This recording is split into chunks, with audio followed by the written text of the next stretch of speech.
Welcome to Coleman Report Live. I'm Bob Coleman, and we're talking Main Street and the small business lenders who help it grow. Lance Sexton, undisclosed location, but you are still at the Radio Shack. Is that right? I am at one of the best remaining Radio Shacks in the country, Bob, and as long as the internet stays as great as it is, I'll be here for a while.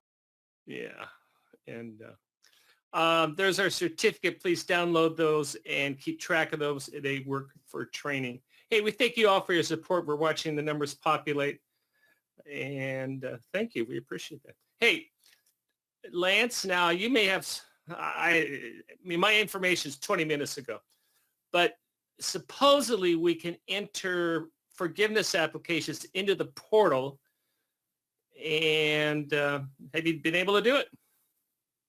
I'll be interested to see the response because I think a lot of institutions are still waiting for their internal portal. Yeah, Somebody has. 2% or yes? Yeah, I think. Go ahead, Lance. I think a lot of institutions are still waiting on the possibility of passing of simplified forgiveness before they open their bank portal for forgiveness. So well, I'm standing by my guess of Friday, but a lot of people smarter than me are saying after Labor Day. What's your opinion on that, Lance? Well, this week would not be too soon. I mean, the president obviously responded and thought something needed to be done now, so he passes some he signs some executive orders. I wish one of those executive orders, Bob, would have been simplified PPP forgiveness. And maybe that's a possibility, but I am concerned. I was reading an article that they're still quite a ways away apart, the Republicans and Democrats are, as to how big they want this package to be. So it may be September. And the president did not do any favors in terms of bipartisan negotiations by unilaterally signing those orders. Which are good. Go ahead, Lance. I just wanted to jump on. You know, SBA gives us unilateral authority on many servicing actions. You have to kind of look at it as the president using unilateral authority on countrywide servicing actions. I love it. I love it. That's an interesting take. I haven't read that take, but as we continue to live in interesting times, or as I watched over the weekend, one of my favorite shows is a mad world, and you know, where every day the hits keep on coming. Hey, Lance, let's talk about express loans. And right now, they're at $1 million, correct, Lance? That is correct, and it's supposed to expire on the end of 2020. No. Doesn't it expire at the end of the fiscal year? Well, no. My understanding is it expires at the end of the calendar. All right, we'll clarify that. I thought it was. SBA's fiscal year is September 30, and my understanding is it was through December 31st, 2020 on the $1 million. I could be wrong, Bob. I've been wrong before. You know that. But either you're right or I'm right. How's that? Yeah, that one of us is right. One of us is right. I got to be honest with you, Bob. What I'm seeing in our economy, what I'm seeing in the small business community, I think the $1 million limit on the express loan is good for small business. Yeah, no, and I'm very hopeful they keep it. You know, and my feeling is, I know that's a concern by our American banker reporter, John Riosty. He's concerned about this not going back up. I see it being increased. I mean, it makes sense. Here's one of the pieces of information that you have to consider. They are toying around with potentially increasing the SBA size limit from $5 million to $10 million. They are toying around, not set yet, guys. So don't start trying to put a $10 million deal into E-Tran. They're toying around with a possibility of 100% guarantee. Been talked about, not passed. Yeah, and they're talking If about going those back two, to the 100% guarantee and the 504 first position again. That was very popular during the recession, and that would be great for the 504 loan so, program. You can get a guarantee on that first position. but here's the thing, Bob. If they do those things, there's no reason. Nobody's going to do an express loan. If you can get 100% guarantee on the 7A Well, and not do every bank, every institution's going to do regular 7A loans with the maximum. Even if they increase the guarantee, Bob, to 90%, bank financial institutions are going to do those loans with the I higher think debt. it's safe to say, Lance, and I think you and I are in agreement on this. This is not over in terms of changes to SBA lending by any means. This is going to continue to change. It is still bipartisan in Congress. They obviously have to, they're not, put it this way, they're not negotiating the PPP Heroes Act portion of this. They're negotiating other parts of it. So I believe this is pretty well set. It will be resolved after a lot of sniping, it's the word I'm using, but it's very obvious, Bob, the PPP loan program is not an area of contention in passing this bill. It has more to do with the overall size of the package and the amount of money and the federal unemployment boost that occurs. Those are two key sticking points, as well as the amount of money that is going back to state and municipal government. Those are the three critical points of disagreement. But PPP's never been a part of that. Simplified forgiveness, they all agree on that. Context, let's put this in context. Everyone's supporting Main Street, and the focus is still on payroll and on getting people back to work. Hey, Lance, what percentage of your borrowers' confidence has rebounded? I'm just sort of curious. Go ahead, Lance. That's a tough question, Bobby. It depends on the NAICS code of the borrower you're asking me the question. If you ask me overall, I'm probably going to be with that group at 10 to 20%. Wow. But there are certain categories where they're very confident. In fact, I'm working on a couple of liquor store projects. Right, and then notice that we lump that all together. We know in your portfolios there are winners and there are losers, and we certainly understand that. But Joseph, can you go back to the results? That is, I did not expect, 75% or less than a third. Yeah, I'm not surprised by those results. I think small businesses are still apprehensive, but I can give you numerous categories of businesses that are performing very well in the pandemic. Right. Like trucking companies, liquor stores. My dad's store here is doing extremely well during this because people are interested in telecommunication devices and things, PA equipment. I've seen furniture businesses that have done extremely well during the pandemic. So there are categories that are doing well, but there are other categories, restaurants and other types of businesses that are struggling mightily. Yeah, I know in Southern California they're allowing church services, but it's got to be outside, social distancing, et cetera, et cetera. But you need equipment from that. Bob, that was the big boost in revenue at the Radio Shack. Every church here decided they'd pull up a flatbed trailer and get a PA system, and people would pull into the parking lot and they would have church service that way. So, just about every church in the county was coming in and getting PA equipment, wireless microphones, speakers, and so forth, so they could do that. Now, for your history buffs, the old Robert Schuller Orange County model, where it was in a drive-in, you just pulled in and put in the drive-in box and spent your Sunday mornings there. Anyway, now okay. Let's go back to real stuff. Real quick comment, Bob. Walmart. I know I mentioned on one show that they're doing drive-in movies at Walmart throughout the country. They finally announced the locations for that. And the cool thing is you can order your snacks from the Walmart store and they will deliver them to your car. Oh, I love it. I love it. Uber, Walmart. Uber. Hey, we have already addressed this. We're on hold on what the news is. We expect some more guidance coming today. But let's talk about, we did get this guidance, which mirrors the 504. Be sure and print this out. Give this to your underwriters. This is what SBA wants to see in your underwriting memos. Doesn't have to be a tome. It can just be 2 or 3 paragraphs, but they want it addressed.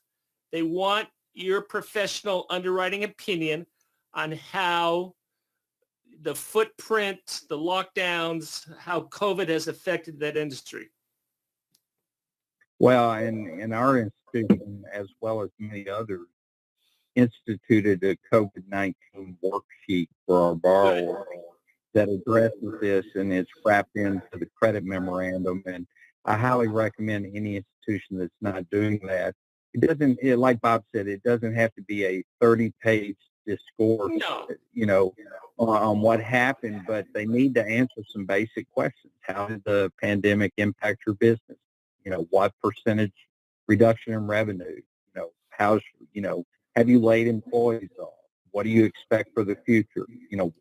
What marketing plans or what techniques are you using to overcome the fact that you can't have all those customers in your business right now? Yeah, and what do you anticipate cash flow being in 2021? I mean, those are very basic questions, and you can say, well, we don't see cash flow changing, or we see it decreasing, but we still feel it is, indeed, cash flows decreased, revenues have decreased, but we still feel that it is prudent that they're able to make the payments, and that's legitimate.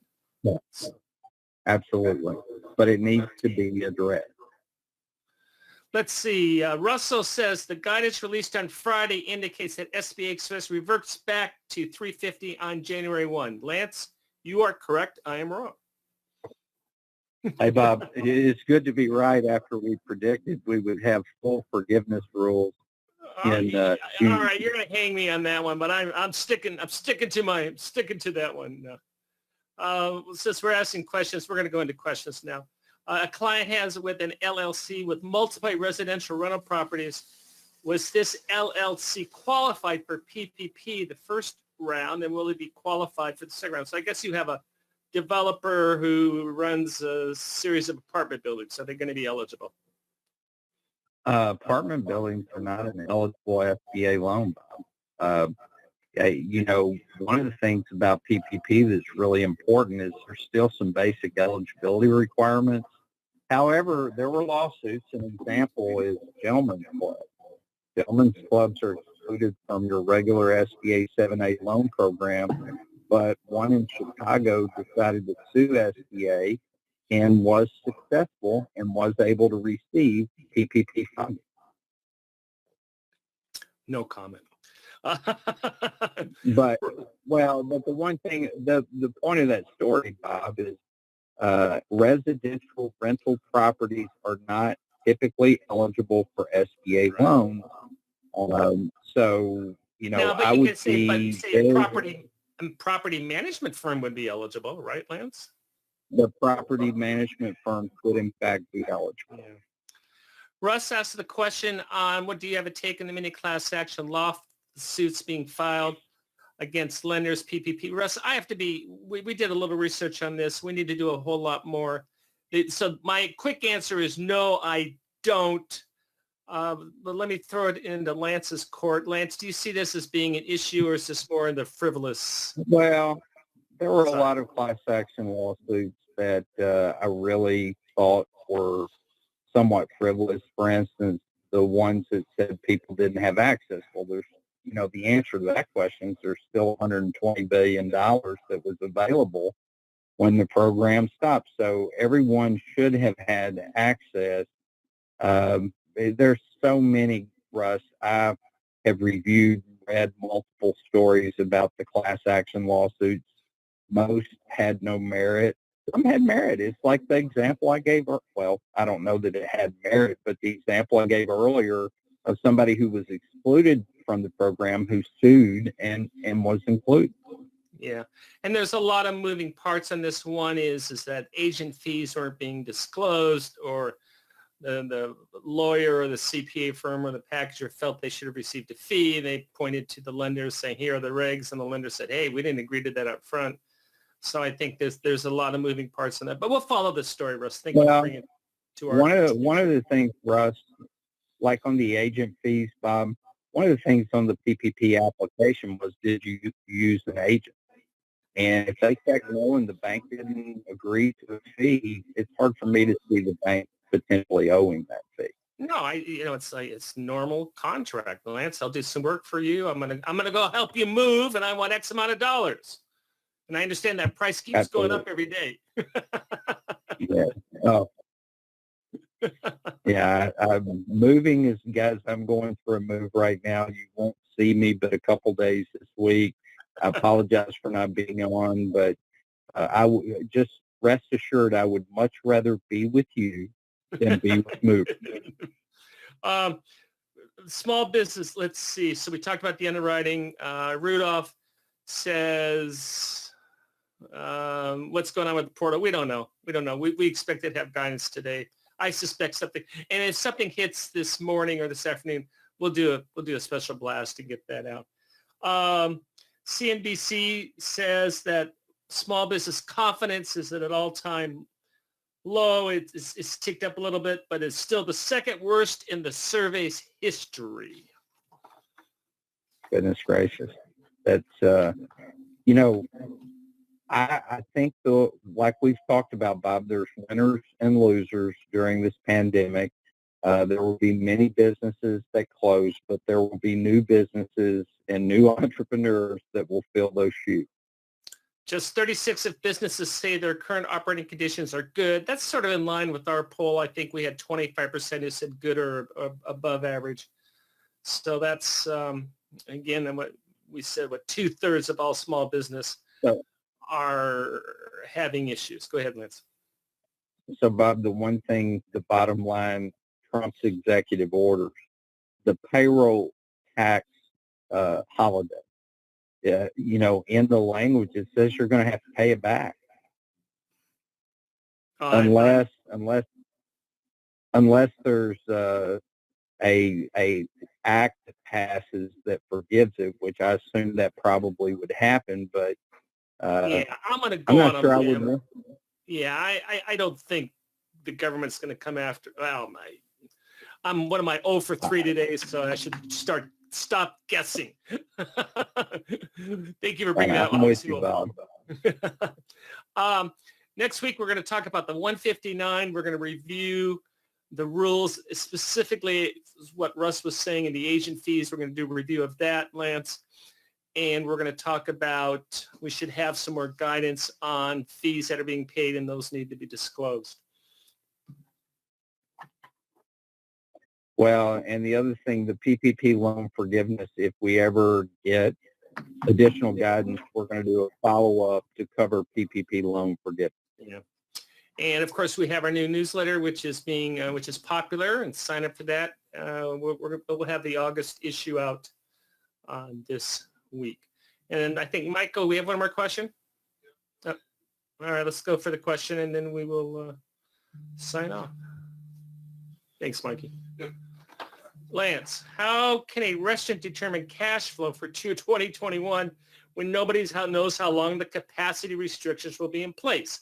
What is the best way to approach this when preparing the Jennifer memo, the credit memo by Jennifer? Well, and that's an incredible question because we don't know how long the pandemic's going to last. So I think that doing projections, they might do a normal set of projections and then give multiple scenarios, 50% of capacity, 75% of capacity, and use that. The safe bet is if they can show 50% of capacity and still cash flow, then it's a good deal. But I believe that the projections can't just be a single number now. I believe that there needs to be. Yeah. It's like if a normal restaurant would do $1 million a year, then let's take a look at what it's going to look like at 750. let's take a look at what it would look at like at a half mil. And there's a whole lot of And things you can do. We could have rent reduction, obviously reduce payroll. I haven't tracked food costs lately. I know they were going up. Any idea what food costs are doing these days, Lance? I'm guessing they will go down food because cost, of demand. well, food costs did trickle up quite a bit because of the pandemic, but I think it's kind of settled in. Yeah, and one of the things, guys, I want to mention, and because we're about at the end, not every restaurant is struggling, guys. There are, an example is Domino's Pizza. They're killing it. The restaurants that had carry-out online apps, and Bob and I talk about this in our restaurant industry webinar, those that have an app, that do online ordering, that do delivery, that do carry-out, and that's the majority of their business. Those restaurants have not only done well during the pandemic, some have seen, increases in their revenue as a result of that. But the one thing that's critical, Bob, and I'm going to shut up because I could talk about this all day long. The one thing that is critical coming out of the pandemic is consumers have learned a new behavior in terms of restaurant business. So I don't think all of a sudden sit-down restaurants are going to be the go-to restaurant business in the future. It's not that you can't have sit-down, but if you don't address an app, if you don't address online Delivery, purchases, if you don't address carry-out and delivery, those things have to be in the marketing plan for a restaurant in 2021. Yeah, I think you're going to see bigger kitchens, less footprint inside. You're going to see more zoning for outside. Hey, thank you for joining us today for the Coleman Report Live and for supporting America's Main Street, one entrepreneur at a time. Lance, thank you. When are we going to see you again, Lance? Bob, I'm going to be back on Wednesday. Tomorrow, I'm with Packers. And then Thursday, I'm with Movers. So Tuesday, Thursday, I'm out this week. But look forward to seeing you guys on Wednesday. I wish you the best of luck. Thanks a lot. Talk to you tomorrow. Hey.